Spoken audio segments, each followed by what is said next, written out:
Se você gosta de ilustração, se você gosta de animação, provavelmente também você já conhece a obra O Menino, a Topeira, a Raposa e o Cavalo. Meu nome é Kelly Aguiar, eu sou professora de filosofia e a minha proposta é fazer hoje com vocês um bate-papo breve sobre alguns elementos bem filosóficos que a gente encontra ali quase que escondidos nessa obra.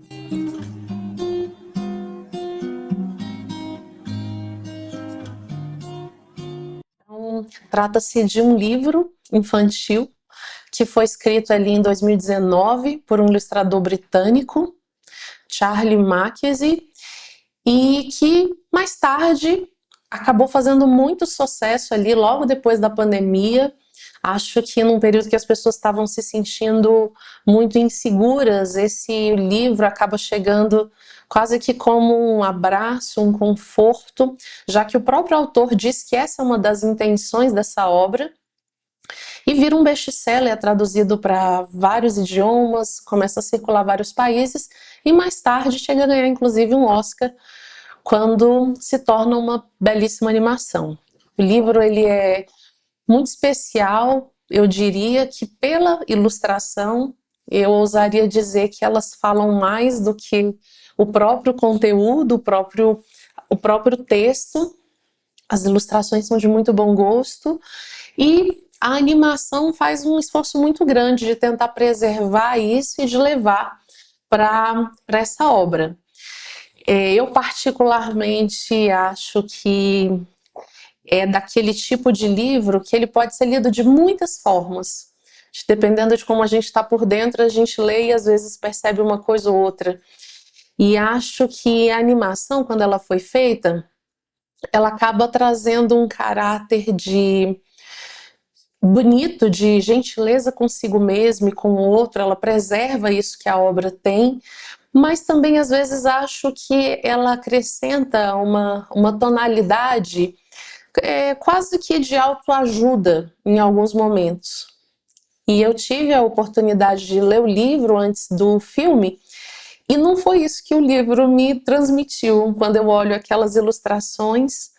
E se a gente faz isso de uma maneira sensível, aberta, sem preconceito, se é de criança, se é de adulto, como o próprio autor diz, né, um livro para pessoas de 8 a 80 anos, se a gente faz isso um pouquinho assim mais desnudo, eu acho que a gente consegue perceber outras coisas. E talvez pela minha atividade né, de convivência ali com esses temas filosóficos, foi isso que me veio no primeiro momento.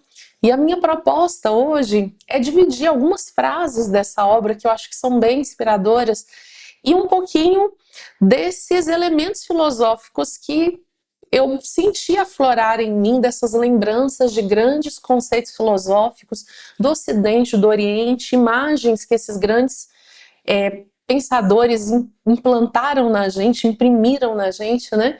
Dividir um pouquinho desses pensamentos a partir da inspiração dessa obra, a minha proposta para hoje. Eu tenho mania de ler os livros rabiscando bastante os livros, e esse é um livro muito bonito mesmo. E quando eu fui ler, a primeira coisa que eu fiz foi pegar um post-it para ir colando as minhas anotações para não ter que rabiscar o livro. Só que a primeira coisa que o autor vai dizer no livro é que ele queria que esse livro fosse muito rabiscado, que a gente dobrasse as páginas, que a gente rabiscasse o livro, porque esse foi um livro feito para ser manuseado. Eu confesso que eu não consegui riscar tanto o livro assim, acho que vocês vão ter a mesma dor que eu, mas não deixei de fazer as minhas reflexões. Uma coisa bem bonita que ele fala ainda na introdução é que essa é uma história, né? Essas aventuras, as aventuras desses personagens acontecem no fim do inverno, quando chega a primavera e a neve cai e o sol aparece. Que a interação entre os personagens desse livro, o enredo, a história, acontece nesse clima. E eu fiquei pensando que isso é justamente assim como na nossa vida, né? Ele até faz essa ressalva de que na nossa vida não é diferente, né? Porque o que eu entendo é que ele está querendo sugerir a gente que depois da neve, depois da dureza do inverno, é E quando vem esse sol, ou seja, quando as coisas estão mais tranquilas, é o momento da interação desses personagens, que é uma interação de crescimento mútuo, de crescimento conjunto. Então eu entendo que ele está querendo dizer que a gente não pode sair de uma experiência dura sem refletir. A gente não pode sair de uma experiência dura sem crescer. A gente não pode sair de uma experiência dura sem aprender algo disso. Nesse livro, a gente vai ver a interação de 4 personagens. Um menino, uma topeira, uma raposa e um cavalo. E o próprio autor diz, olha, eu me vejo em todos 4. Então, o menino, ele ocupa esse papel do buscador, do filósofo, ele vem com as perguntas. E a topeira, ela tem uma postura de rir do que ela não sabe, uma postura jocosa, leve, diante das coisas difíceis e das coisas fáceis, muito bem-humorada. A raposa vem trazendo essa marca das dores da vida, das dores, dos traumas, dos pesares, das marcas que a vida vai deixando em todos nós. E o cavalo vem como sendo esse símbolo, essa figura de sabedoria. Ele tem um tom de voz bem paternal, de muita sabedoria. Ele tem respostas, ele sugere boas respostas para poder ajudar o menino a se entender, né? E de fato, acho que a gente pode encontrar muito desses personagens dentro de nós. E o que a gente vai ver no livro é isso. É uma interação desses personagens e uma busca de crescimento, uma busca de resposta. Eles vão fazer junto todo um trajeto atrás de descobertas. Esse menino está procurando uma casa, que logo ele vai descobrir que a casa talvez esteja muito mais no abraço desses amigos do que de fato num lugar. E assim eles vão interagindo entre si. Vocês vão ver que a animação conta uma história bem fechadinha, com começo, meio e fim do que realmente aconteceu. E o livro ele não apresenta dessa forma. Ele apresenta umas sequências de imagem que dá para você perceber um enredo básico, que eu não vou entrar muito no detalhe, porque já é um livro infantil tão pequenininho que você lê em 15 minutos. Se eu ainda conto a história toda, não tem por que vocês lerem, então eu vou deixar um pouquinho isso em aberto e recomendo. Mas o fato é que o filme ele tira algumas conclusões que, pelo menos ao meu ver, não estão tão claras ali no livro.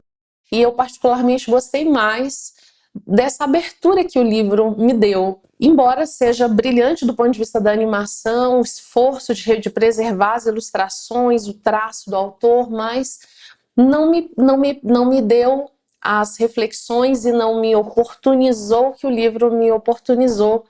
Talvez o mesmo possa acontecer com vocês. Inclusive, podem deixar aqui nos comentários desse vídeo isso, para eu saber também se é uma coisa que se passou só comigo, para quem leu, para quem conhece a obra, para quem viu a animação, como é que isso tá também dentro de vocês. Então, eu vou começar trazendo algumas citações que esse livro traz. Vou ler literalmente como está no livro, mas não está na cronologia da história. Então a primeira frase que eu trago para vocês é assim, lá pelas tantas no livro ele escreve: não é esquisito? Só podemos nos ver por fora, mas quase tudo acontece do lado de dentro. Então o fato é que todos nós temos um mundo muito vasto dentro de nós. Até essa animação também, que está bem alta aí no momento, que é o Divertidamente, começa o primeiro desenho, para aqueles que assistiram, né? Com uma frase que é assim, né? Já parou para pensar no que se passa dentro da cabeça de uma pessoa? Né? Então é importante essa clareza, a gente ter clareza da vastidão que é esse mundo dentro de nós. O mundo dos nossos pensamentos, dos nossos sentimentos, o mundo em que de fato estão as nossas virtudes, os nossos defeitos. É onde estão os nossos medos e onde estão os nossos sonhos. É onde está a nossa identidade. E também todas as ilusões, tudo aquilo que a gente não é, o que é e a gente não é, tudo isso está estabelecido dentro de nós. São referências internas. A nossa visão do mundo, a forma com que eu percebo o mundo, o que eu chamo de realidade, o que eu digo que é como as coisas são ou deixam de ser, na verdade tudo é uma percepção interna.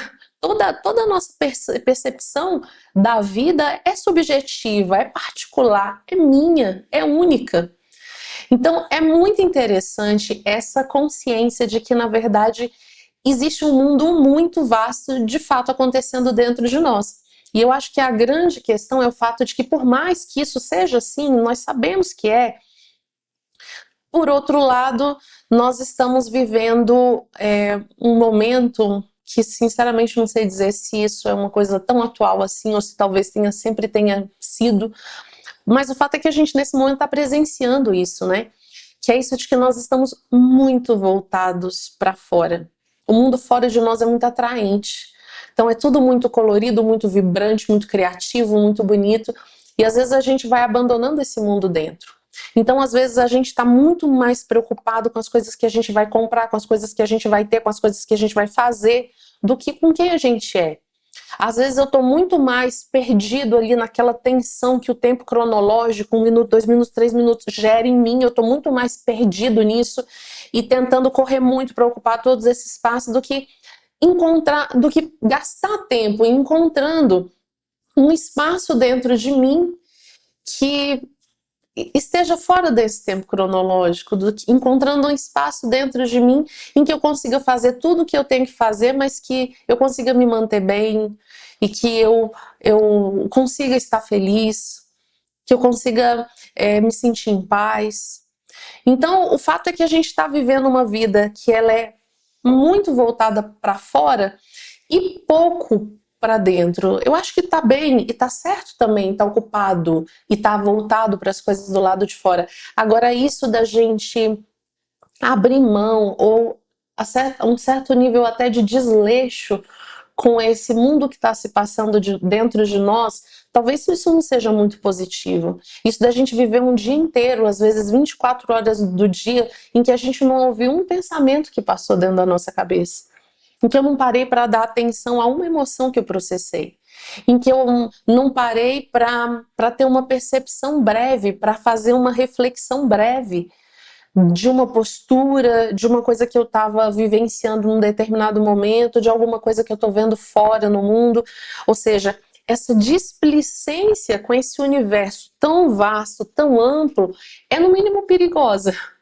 E talvez isso explique por que a gente está vivendo um momento em que a gente vê as consequências disso, né? Que é todo um processo de adoecimento desse nosso mundo interior. Todo um processo de colocar-se numa posição de mais vulnerabilidade a uma série de doenças, a uma série de mal-estares, que não precisava ser justamente assim, se a gente estivesse dando uma atenção maior a esse mundo interior. Tem uma outra frase no livro que eu acho também bem especial e que me recorda imagens desse universo filosófico, né?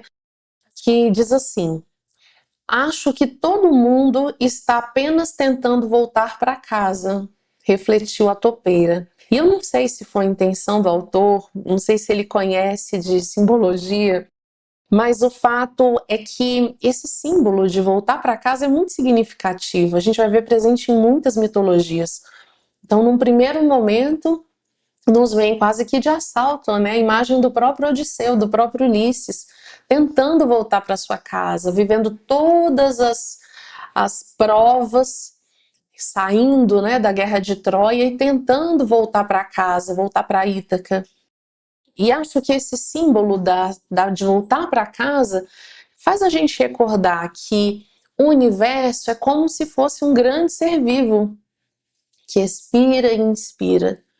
Então, que de um ponto essencial, metafísico, se expande, realizando toda a existência.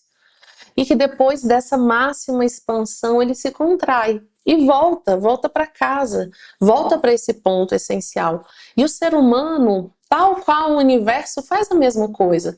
Então é interessante essa imagem, né? De imaginar por um momento isso que somos. Só que imagine isso que somos sem um corpo, sem emoções, sem pensamentos, só a seidade, só a essência. sem nenhuma forma de expressão. Então, imagine que tem num momento essencial, essa é a visão de muitas correntes filosóficas, né? Essa essência é uma realidade. E que dessa realidade uma expiração vai acontecer. E dessa realidade, uma expansão vai acontecer. E aí surge toda a nossa existência. E aí começa a se formar toda a nossa personalidade, porque nós nascemos nesse mundo com um corpo, que é uma forma, um veículo de expressão. Nós nascemos nesse mundo com uma psique, ou seja, com emoções e pensamentos, ou seja, veículos de expressão. E agora eu vou existir no mundo. Aquilo que eu já era, agora vem a existência e começa a se expressar. E que lá pelas tantas, como todos nós sabemos, nós perdemos esses veículos. E vai chegar um momento em que essa expressão não existe mais. E que, de acordo com algumas correntes filosóficas, isso não é problema nenhum, porque a gente continua sendo quem a gente sempre foi, apesar de estar sem o corpo, apesar de estar sem a carne. Outras correntes filosóficas vão falar de um nada depois de tudo isso. Mas o fato é que essa ideia de que essa expiração e essa inspiração estão acontecendo, ou seja, de que tem um momento que eu sou e um momento que eu sou e existo, isso é muito comum na filosofia, uma imagem muito grande. Por isso vão surgir muitas formas dentro da mitologia, ou mesmo no tratado, dos grandes tratados de filosofia, ensinando o ser humano a voltar, a se conectar com esse ponto essencial. Porque imagina, tem um momento que eu só era, não existia. Agora eu existo. Mas é como se eu tivesse desaprendido a ser. Eu não sei mais estar naquela dimensão. E a questão é, como é que eu posso ser na existência? Então, como é que eu volto para casa? Mas não significa perder os meus veículos de expressão, deixar de existir. Não, significa recuperar aquele estado de consciência. Estar de novo naquele ponto original, estar de volta em casa, né? Voltar para Ítaca, como diz lá o mito da Odisseia. Como é que eu posso estar naquele ponto de novo, ainda aqui na existência, ainda dispondo desses veículos de expressão? E esse, então, vai ser um motivo de todos os grandes tratados filosóficos. Então, você vai lá na Índia e encontra um Bhagavad Gita. Está falando sobre isso? Então, você vai lá entre os Incas e lê um Popol Vuh. Está falando sobre isso? Então, você vai de um canto ao outro do globo, todos esses grandes filósofos vão se propor a falar disso, de como é que esse ser humano volta para casa.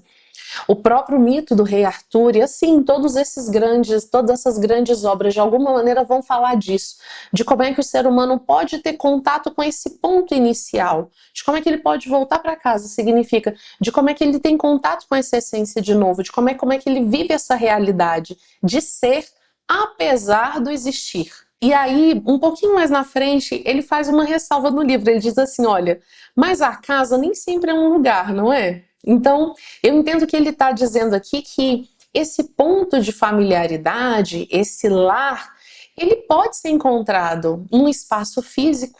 Se nesse espaço físico eu consigo recordar quem eu sou, essa familiaridade eu posso encontrar num grupo de amigos, se ali, entre esses amigos, eu consigo recordar quem eu sou, essa familiaridade eu posso encontrar numa rotina, num estilo de vida, se esse estilo de vida me ajuda a ser quem eu sou, ou seja, se ele me coloca nesse ponto essencial de novo, se ele me leva para casa de alguma maneira.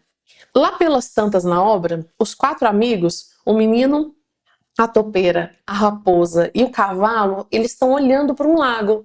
E no lago eles vêm deslizando calmamente sobre o lago um casal de cisnes. E aí um deles diz, olha, como eles conseguem parecer tão unidos e perfeitos? Pergunta o menino. E aí o cavalo explica dizendo, estão remando loucamente sob a superfície. E assim, eu acho que não tem nada mais filosófico do que isso aqui. Acho que uma das imagens filosóficas mais comuns também que a gente vê, que é essa ideia de que é possível estar no coração de um furacão. Então, imagine a imagem de um furacão em que você vê tudo voando pelos ares, tudo se movimentando energeticamente, freneticamente, com intensidade, com violência às vezes, né? Mas que se você estiver no centro do furacão, você tem ali um ponto de estabilidade, de segurança. Então, essa é uma imagem interessante para a nossa psique. Isso de que no dia a dia a gente pode viver uma vida que tem sim uma agenda cheia. E eu tenho questões da minha família para resolver, eu tenho questões do meu trabalho, eu tenho questões relacionadas aos meus estudos. Eu tenho muitas coisas a resolver. Mas eu posso fazer tudo isso, ou seja, o furacão pode estar se movendo sem eu sair do centro. Kelly, posso estar no centro enquanto essas coisas se movem. É possível esse estado. Eu tenho um professor muito querido que ele usa uma expressão muito bonita. Ele fala que a gente tem que aprender a estar em paz no lombo do dragão, né? Então essa ideia de que o dragão é o dragão do cotidiano. O dragão é o dragão do nosso dia a dia. O dragão são todas as provas, todas as circunstâncias, as complexidades que o simples fato da gente acordar de manhã e abrir os olhos e sair para a vida vai nos trazer com certeza naquelas 24 horas. É certo que essa complexidade vai existir. Agora, saber estar em paz no lombo desse dragão, isso é uma arte. E é uma arte chamada filosofia. Ou seja, quando a gente diz que a filosofia é a busca da sabedoria, o que a gente quer saber no final das contas? Se em última instância não é exatamente isso. Se é saber quem somos e viver isso que somos, em paz com isso que somos, apesar dos pesares. Então, por isso, né, talvez essa seja a justificativa mãe da experiência filosófica. É isso que, de fato, nos serve, né?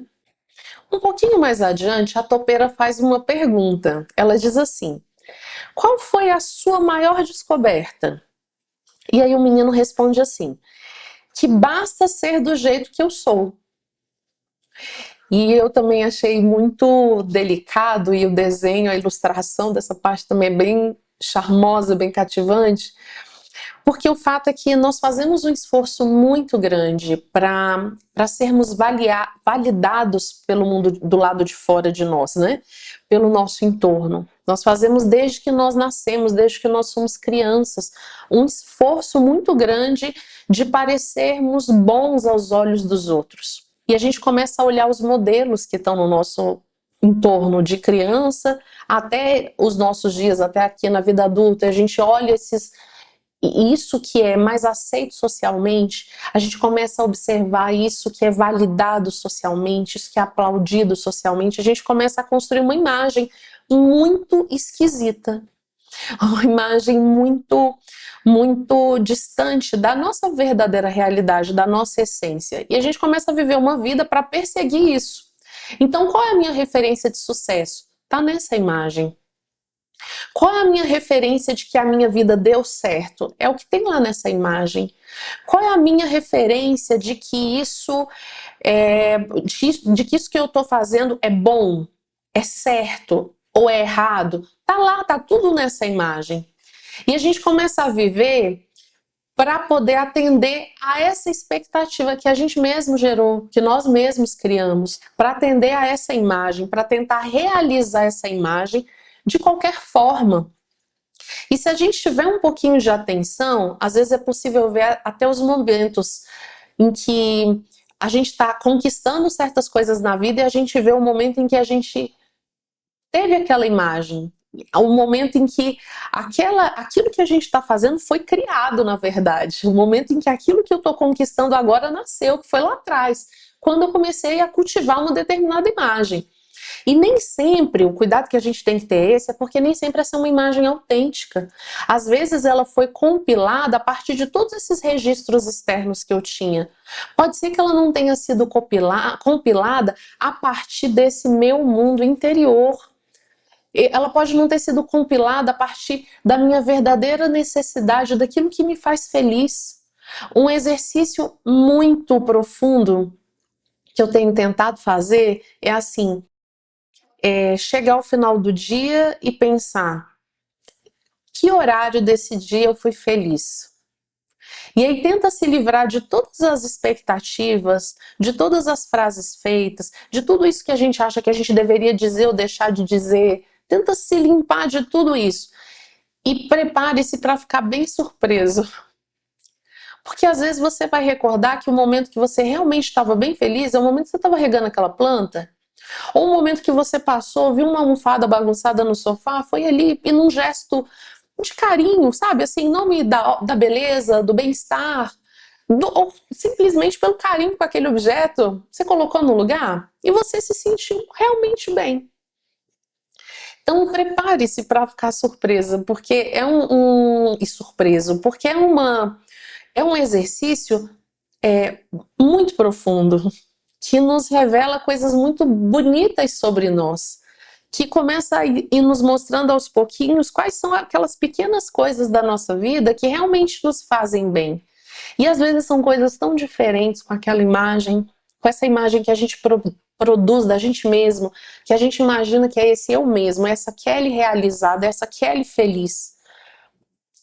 E às vezes com um exercício simples como esse, a gente começa a ver que a roupa que me deixa feliz é X, não é aquela. Os ambientes, os espaços que me deixam mais felizes são esses, não é aquele que eu idealizei. Que as companhias são essas, não é aquela. Então, nos traz muitas surpresas. As tarefas, as coisas que realmente estão me deixando feliz não é aquela. Então, eu acho que com pequenos exercícios como esse, a gente pode ir desvelando um pouco dessa nossa essência, desvelando um pouco dessa nossa identidade e aos pouquinhos descobrindo quem nós realmente somos. E aos pouquinhos descobrindo que não vale nada a pena a gente se comparar com os demais. Por exemplo, tem uma parte no livro que ele até diz isso, né? Tem uma parte que diz assim: para você, qual é a maior perda de tempo? Ficar se comparando com os outros, responde a topeira. Então, de fato, eu concordo muito com essa topeira. É uma topeira muito sabida. Porque é uma perda de tempo enorme. As necessidades do outro não são as mesmas que as suas. O que faz bem ao outro, às vezes, não é o mesmo que lhe faz bem. E a necessidade de experiência que nós temos nem sempre é tão a mesma assim. E a gente saber olhar para isso e respeitar isso é fundamental. Ao invés da gente ficar olhando para o lado de fora e tentando construir, maquinar uma imagem em função do que a gente acha que está sendo mais aceito socialmente, em função do que a gente acha que está sendo mais aplaudido. Eu sei que a gente não faz isso conscientemente, voluntariamente, que inconscientemente essas imagens elas vão se compilando e se grudando, e que esse modelo de sucesso, esse modelo de realização artificial acaba se cristalizando. Eu sei que não é voluntariamente que a gente faz isso, mas a partir do momento que eu sei que essa imagem existe, eu posso de alguma maneira combatê-la. Não lutando contra ela, não negando essa imagem, nada disso, porque no fundo todos somos nós, mas buscando validar essa imagem a partir dessas referências mais reais e mais naturais. E ainda dentro desse contexto de valorizar quem nós realmente somos, lá pelas tantas, ele diz assim: você é capaz de trazer a este mundo coisas que ninguém mais é capaz de trazer. Ele vai insistir muito nesse discurso. E eu acho que também me lembrou muitas passagens filosóficas, porque o fato é que nós temos muitos complexos, né? Às vezes a gente se vê pequeno demais, às vezes a gente acha que a gente é insignificante. A gente fala muito sobre isso, que tem algo que só nós podemos aportar para o mundo, tem elementos que só nós podemos fazer. Nós falamos, nós ouvimos isso, mas a gente não acredita. No fundo, a gente acredita que se a gente não tiver, tudo bem. Então tem uma festa, um evento, uma atividade, tem uma coisa no trabalho que está sendo feita. Se eu ficar de fora, me esconder aqui, não tem problema. Ou se tem uma questão acontecendo no mundo, se eu não me posiciono para fazer algo, parece que não vão fazer falta. Nós precisamos construir um mundo com mais valores, com mais virtudes, um mundo como o próprio livro ensina tanto, né? Com mais gentileza. Mas se eu não estou fazendo nada objetivamente para isso, não tem problema, porque eu sou só uma pessoa. E uma pessoa não pode fazer a diferença. No fundo, isso é muito mais real para nós do que esse discurso que a gente vive repetindo de que a gente tem algo único para aportar para o mundo. E isso me recordou muito a figura de Marco Aurélio, o imperador filósofo, né, que dizia que toda vez que uma pessoa morria, ele sentia muito, porque tinha algo do mundo que ele não ia mais poder conhecer. Porque tem uma forma de ver o mundo, uma forma de conhecer o mundo que só aquela pessoa poderia trazer. Então que essa parte da sabedoria ele não ia atingir, ele não ia alcançar, que ele próprio, ele sozinho, não poderia nunca tocar isso, tocar aquela realidade. E ainda dentro desse contexto, ele tem uma frase que diz assim: sou tão pequena. É verdade, concordou o menino, mas faz uma grande diferença. Ou seja, só reiterando, né, só reforçando tudo isso que a gente estava dizendo. E aí eu me recordei muito dessa questão que a gente viveu agora mesmo na pandemia, em que você tinha só um vírus sem nenhum complexo. Ele não pensava assim, eu sou só um vírus, eu sou tão pequeno, eu não posso fazer nenhum estrago. Não, só sendo quem ele era. E olha o estrago que fez, né? Ah, se fôssemos assim como o vírus. Se a gente acreditasse, se a gente percebesse que só sendo quem a gente é, que a gente pode fazer também um grande estrago ou um grande bem à sociedade. Ah, se essa percepção tivesse mais clara e mais viva dentro de nós. Eu acho que hoje nós teríamos homens, mulheres, seres humanos de muita boa vontade, fazendo muita diferença no mundo e que com certeza a gente estaria vivendo um mundo muito melhor. Um pouco mais à frente, um dos personagens pergunta ao menino: o que você quer ser quando crescer, né? E ele responde: eu quero ser bom. Eu sei que é fácil, né, dizer isso, mas nós também vemos que na prática não é bem assim. Então, nós vemos uma preocupação muito grande de formar as pessoas, de formar a nossa sociedade, as pessoas da nossa sociedade, para terem muitas coisas, para ocuparem posições de destaque na sociedade. Muitas são as preocupações, mas nem sempre a preocupação maior é de que essa seja uma pessoa bondosa. Às vezes eu tenho uma preocupação de que o meu filho cresça e seja uma pessoa forte, seja uma pessoa destemida, que ele seja capaz de realizar tudo que ele quiser. Tá bom, é válido e é importante, mas eu acho que a gente não pode esquecer desse ponto principal, que a bondade é a mãe de todas as virtudes, que é o arquétipo que nos humaniza, que nos torna seres humanos, que nos assemelha e nos irmana de forma fraterna a todas as coisas, a cada árvore, a cada planta, a cada animal, a tudo, a cada ser humano, a cada objeto. A vontade é esse grande poder que vai poder nos colocar nessa condição de unidade conosco mesmo e com todas as coisas. Esse é justamente o conceito platônico, né? Platão dizia que bom é tudo aquilo que une, mal é o que separa. Então, uma vez que eu reconheço o que naturalmente sou, uma vez que eu percebo um pouco mais esse ponto essencial e humano em mim, esse ponto que falávamos há pouco, tudo que eu fizer, todo gesto, toda atitude, cada palavra, cada pensamento, tudo que eu fizer que me aproxima dessa identidade, desse eu mesmo, que me conecta, eu posso dizer que é bom. E tudo aquilo que me afasta disso, eu vou dizer que é ruim. Então, se eu tenho, por exemplo, aqui na minha mão uma caneta, e todos nós temos uma ideia de uma caneta ideal, de uma caneta perfeita. Imagina uma caneta que escreve sempre, imagina que uma caneta que não falha, imagina uma caneta que é boa de pegar, ergonômica, imagina isso. Tudo aquilo que eu faço que aproxima disso, ou seja, se eu deixo a caneta tampadinha, se eu só abro na hora de utilizar, se eu não utilizo a caneta para abrir as coisas, para grandes gestos que possam rompê-la, quebrá-la, tudo isso está fazendo bem para a caneta, porque ela vai ficar mais perto daquela caneta que a gente idealizou. Então, da mesma forma, o ser humano, nós também temos uma ideia, esse ideal humano, que é esse ideal de bondade. Tudo aquilo que nos aproxima disso, do que é bom, do que é justo, do que é belo, tudo que nos aproxima da paz, do amor, tudo que nos aproxima é bom ao ser humano, nos faz bem. Tudo aquilo que nos conecta conosco mesmo, e tudo aquilo que naturalmente ou em consequência disso também vai nos conectar com todos os seres da natureza. Tudo isso é bom.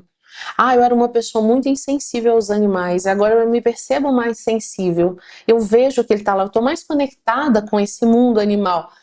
É um crescimento humano. Então antes eu passava, as plantas estavam todas morrendo de sede, eu não me importava. Agora não, eu me conecto, eu vejo ela pedindo água e eu me conecto a ela, eu me sinto junto dela, una com ela, é como se eu tivesse com sede. Eu já vi pessoas dizerem isso, que quando passa pela planta, ela está ressecada, ela sente mal-estar como se ela própria estivesse com sede. Então é uma conexão, é um ponto de unidade. Ou quando acontece uma coisa com alguém, parece que foi conosco. A gente está tão próximo daquela pessoa, às vezes é uma pessoa que a gente nem conhece. Às vezes é uma notícia que a gente está vendo num noticiário qualquer e a gente sente como se fosse dentro da gente, né? Então, tudo isso é uma forma, é um nível. Existem níveis ainda mais profundos, né? Em que essa conexão ela vai superando essa conexão emocional e vai entrando em outras esferas, mas pelo menos isso, pelo menos tem uma empatia, pelo menos há uma relação de alguma forma, pelo menos de alguma maneira eu estou saindo mais de perto do meu umbigo e começando a perceber de uma maneira mais sensível o mundo ao meu redor. Quando a gente está tratando ali, estou lavando uma louça e estou fazendo com carinho, não estou deixando as coisas se quebrarem, se baterem. Tem gente que às vezes está lavando uma louça, você pode estar em outro cômodo que você está ouvindo a bateção, as panelas se batendo uma na outra. Parece que os utensílios estão gritando, né? Estão sendo feridos. Então, a partir do momento que a gente vai abrindo essa nossa perspectiva e de uma maneira mais sensível vai captando o mundo e se sentindo mais conectado com ele, significa que nós somos mais bondosos. E eu fico pensando, se nós estamos conectados com a gente mesmo e com todas as coisas que nos cercam, né? O que mais pode dar errado? Né? O que mais a gente pode querer? O que falta se a gente tem isso? Acho que é muito fácil imaginar um sentimento de plenitude com todas as coisas. Aí você fala assim, mas e se não tiver muito dinheiro, muito sucesso? Bem, se eu estou muito conectada com todas as coisas, inclusive com o meu trabalho, com aquilo que eu estou fazendo, a chance também de eu ter sucesso nisso, considero eu que seja relativamente maior do que se eu estiver desconectado com isso. Então, dentro das minhas possibilidades de realização, estar conectado comigo mesmo e com tudo que eu estou fazendo, tocando, enxergando, tudo que se apresenta a mim, eu entendo que é a melhor forma, de fato, de ter esse sucesso. E na sequência o menino continua falando sobre isso, né? O menino pergunta assim, para você o que é sucesso? E aí a topeira responde, amar. E um pouco mais na frente, ele diz assim, às vezes nós só ouvimos falar de ódio, mas há mais amor neste mundo do que você poderia imaginar. E isso é uma visão também bastante platônica. Eu sei que eu estou falando bastante de Platão hoje, mas é difícil não falar dele quando o tema são esses grandes arquétipos humanos, né?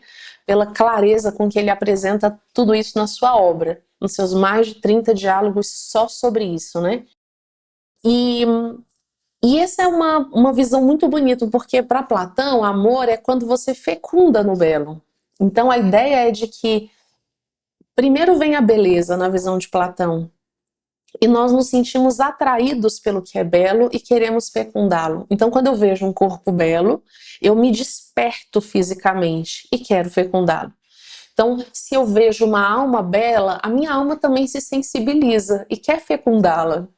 E isso acontece em vários níveis na dimensão de Platão. Ele até chega a falar das almas gêmeas, que são esses casos em que você tem esse encontro em todos os planos.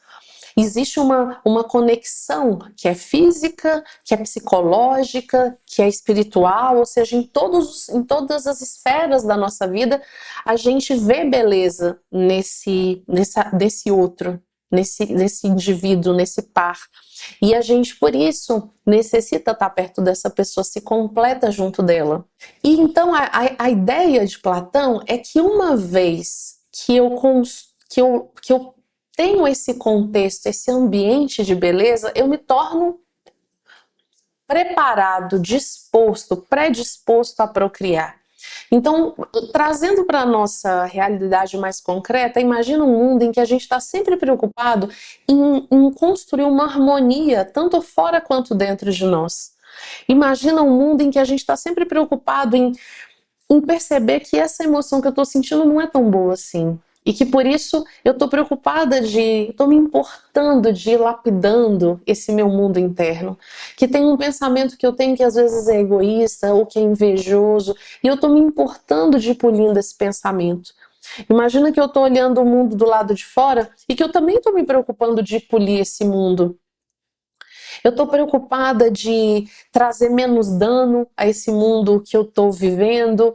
Eu estou preocupada de deixar as coisas, eu estou me importando, eu estou vendo formas de deixar as coisas mais bonitas, mais harmoniosas. E perceba como é maravilhoso, uma vez que você tem minimamente esse ambiente de harmonia, como é maravilhoso procriar nele, como é maravilhoso criar nele. Ou seja, como é maravilhoso estar nessa condição mental e psicológica em que nós estamos nos sentindo neutros, serenos, tranquilos, e que desse espaço de neutralidade que a gente construiu dentro da gente, naturalmente surge algo, uma imagem do que fazer, um pensamento, uma emoção, seja o que seja, uma intenção. Ou seja, é uma expressão completamente criativa, não tem reação aqui, não é porque aconteceu uma coisa agora eu estou devolvendo, não, simplesmente brota dentro de nós. Então eu concordo muito com essa visão aqui da topeira, né? Amar realmente é sucesso. Então quando você fala assim, bem, o que é uma vida que deu certo? É uma vida assim, é uma vida com amor. Então, a gente pode ver isso nas coisas mais práticas do nosso dia a dia. Às vezes você acordou atrasado, está cansado, ou tem muita coisa acontecendo, e às vezes ao invés de você entrar naquele fluxo, você simplesmente vai lá e dá uma arrumada no escritório antes de começar a trabalhar. E quando você começa a trabalhar, você começa a ver que você parece que está mais inteligente, parece que está mais claro, parece que a resposta vem mais rápido e parece que o dia é tão produtivo. Por quê? Porque aquele ambiente de beleza criou as condições necessárias para a criação acontecer, para que aquilo que é humano em você desse um fruto do lado de fora. Então, às vezes, a nossa vida está tão desordenada, as coisas estão tão confusas, que essa experiência não acontece.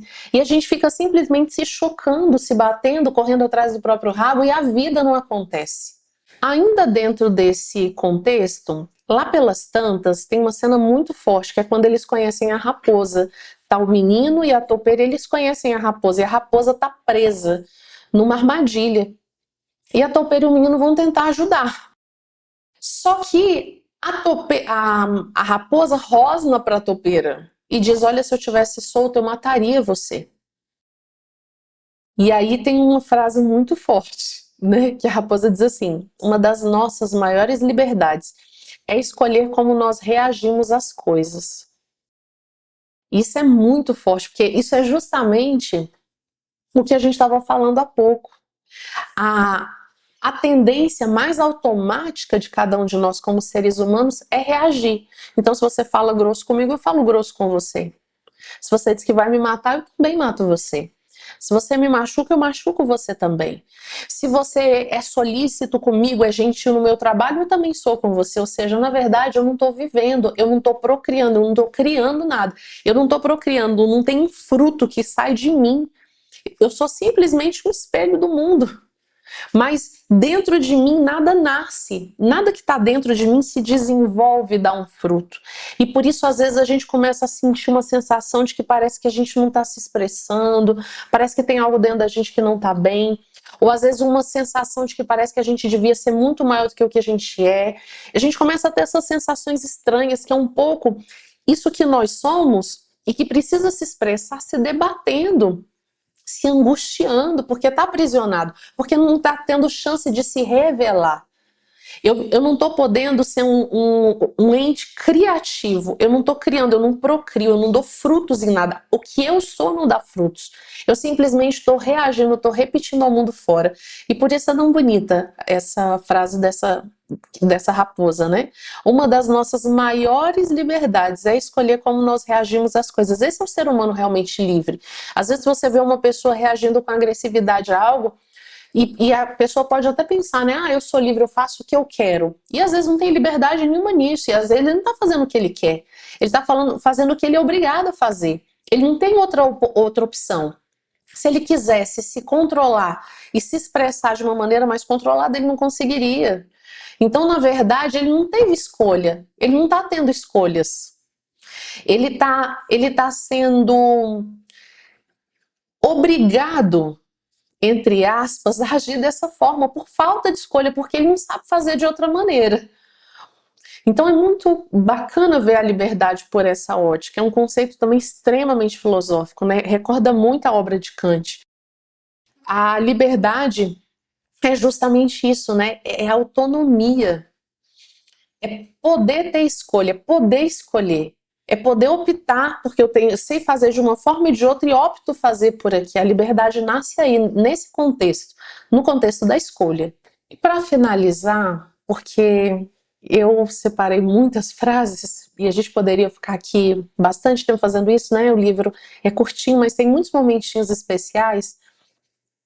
Mas eu queria finalizar com uma frase que eu também achei bem bacana, que me sensibilizou quando eu li, que diz assim: aprendi a viver o momento presente. Como? Perguntou o menino. Encontro um lugar tranquilo, fecho os olhos e respiro. Acho que um livro como esse, que é tão sensível, tanto na ilustração, como eu disse, eu insisto com vocês que quando estiverem lendo o livro, não leiam só a frase, né? Que a gente saiba ler de uma forma mais sensível, mais aberta, a conversar um pouco, a dialogar um pouco com as imagens, né? Que eu achei muito ricas. E eu achei muito sensível essa parte especialmente, né? Então, o que ele está querendo dizer aqui, na minha percepção, e dentro de uma leitura aí mais filosófica, né? É que uma vez que a gente conquistou um estado de mais serenidade, que é como ele diz, né? Um lugar tranquilo, com os olhos fechados, ou seja, em que eu não estou tão impactado pelo mundo fora, e em que eu respiro. Nesse lugar tranquilo, ou seja, nesse estado mental e psicológico de maior serenidade, a gente pode encontrar uma coisa muito especial. Talvez uma das coisas mais importantes que a gente possa encontrar na vida, que é o momento presente. A gente sempre lembrar isso, que o passado ele já foi, o futuro não nos pertence, mas o presente é de fato tudo que eu tenho. Se eu não estou aqui agora, nesse momento presente, eu não estou em lugar nenhum. E daqui a pouco, esse momento já vai ser passado, então eu o perdi. Eu perdi a oportunidade de ter algo, ou seja, das zilhões de coisas e de significados que esse momento presente poderia ter, eu perdi todos eles. Quando eu estou no momento presente e eu tenho uma vivência, seja ela menos profunda ou mais profunda, menos realizadora ou mais realizadora, mas é algo, eu vivi algo, eu aproveitei uma oportunidade. Isso me fez lembrar demais uma divindade grega muito simbólica, né, que eles chamaram de Kairos, que era uma divindade que andava nua, tinha asas nos pés, se diz que ele era muito veloz, ele era careca atrás e aqui na frente ele tinha somente uma franja. Então diz que como ele tinha asa nos pés, ele era muito rápido, então quando ele passava por você, ele passava como um raio. Só tinha um detalhe: se você visse quando ele estava vindo, você tinha por onde pegá-lo, você pegava ele pela franja. Agora ele era muito rápido, se ele passasse, se você só visse depois que ele passou, você não tinha como agarrá-lo, você não tinha por onde fixá-lo, porque ele era careca. Ele só tinha essa franja na frente, ele só podia ser agarrado pela frente. E os gregos disseram que Kairos era o deus da oportunidade, e que a oportunidade é assim, essa possibilidade de ver a vida agora, no momento presente que ela se apresentou. Se eu, nesse momento presente, não consegui enxergar o que a vida me trouxe, o que a vida me apresenta, eu perco esse momento presente, eu perco a oportunidade. E eu não encontro, eu não conecto com a vida nesse aqui, nesse agora.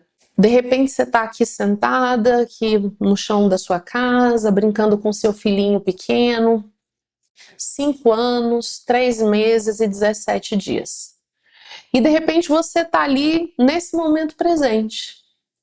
E ali não é só mais uma mãe, um filho, um tapete, um pai, um filho, um tapete, mas de repente é uma experiência de amor. Você olha por essa criança, você vê significado naquilo, você consegue ver a si mesmo e a beleza e a oportunidade daquele momento, você se sente realizado pela oportunidade de educar essa criança, de prepará-la para o mundo, e tudo aquilo de repente ganha um significado. E esse então é um momento especial. Às vezes daqui a 20 anos, quando você for falar da infância dos seus filhos, você vai dizer, mas era tão bom, a gente estava sempre junto, a gente brincava, e às vezes nem foram tantos momentos assim, porque você trabalha, tem coisas para fazer, mas esse momento deu significado a toda uma fase da sua vida, às vezes por causa de um minuto. Naquele dia em que aquela criança tinha aquela idade, você com aquele joguinho naquele chão. Agora, por outro lado, se a gente deixa esse momento passar, e se eu tô ali, mas eu tô pensando que eu tenho uma conta para pagar, e que tem uma coisa no fogão que eu tenho que apagar, que eu tenho que ir lá resolver, e se eu não tô naquele momento, daqui a pouco, daqui a um instante, esse momento passou. E o fato é que essa criança nunca mais vai ter 5 anos, 3 meses e 17 dias, você nunca mais vai ter essa oportunidade. E assim é com os nossos amigos, com os nossos familiares, nós estamos aqui com essas pessoas hoje, a gente não sabe se vai estar amanhã.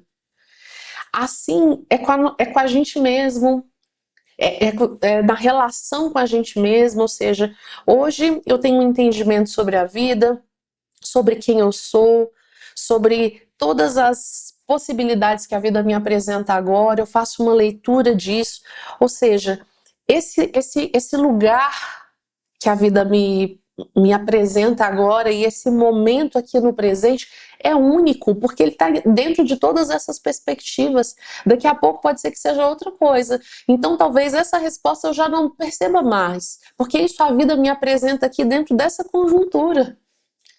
E assim é com todas as coisas da nossa vida. Então eu acho muito bonita essa imagem de Kairos como o Deus da oportunidade, né? Que lembra a gente disso, do valor desse momento presente, desse aqui, desse agora. E é isso. O livro, como eu disse, dá para ler muito rapidinho, porque é um livro de ilustrações, né? Mas tem muito conteúdo. A gente podia continuar fazendo isso por bastante tempo, mas esses são os momentos que mais me tocaram, que mais me sensibilizaram, que o conjunto ali das frases com as imagens me reportaram a muitas experiências bem filosóficas, a muitos conceitos bem universais da filosofia, e por isso eu fiz questão de vir aqui dividir com vocês. Agora, se você leu o livro e teve uma outra parte que te sensibilizou bastante, eu também convido você a comentar aqui no nosso canal, cita a frase, põe seu comentário. Prometo que passo lá para ler e ler com muito carinho, porque é uma obra que eu vejo muita beleza, me sensibiliza muito e vou sentir um prazer enorme de poder continuar fazendo isso com vocês. E é isso, nós nos vemos lá nos comentários. Obrigada!